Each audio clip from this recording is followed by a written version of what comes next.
those who want to rush the process are against the Vice President, are in favor of impeachment. Okay. Partisano nga eh. Those that are guests are quiet, hindi kami kinukulit na madali nito, pabor malamang sa bise. O baka naman, sang-ayon sa ginagawa namin. What is there to compel? Forthwith, Corona impeachment. December 13 final, nag-hearing January 19 dahil may recess. Oh, mahigit 10 buwan yun. Forthwith, may nagreklamo ba? This is not 5 months. That was the recess. That was the recess at that time. Merceditas Gutierrez impeachment. Same. Ito, 1 week ha. 1 week pa ang session ng Senado. Hindi nag-convene yung impeachment court. Kami 2 hours.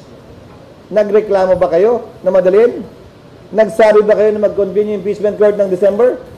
Nag-adjourn ng Senado March 26. Nag-convene ng impeachment court late May na rin. Mahigit 10 buwan din. Dahil nagkataon, yun din ang recess noon.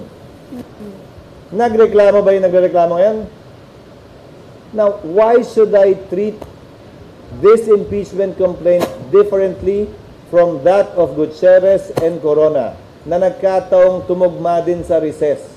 So I ask the question, why should we do it? Is the VP special? Or marami, nagigigil ka lang ba na matuloy na talaga to? Anong pinagkaiba? I don't see the urgency, neither do I see the basis for compelling us.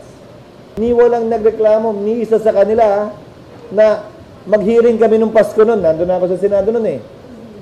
Na mag-hearing kami nung Mayo, bagaman walang eleksyon nun.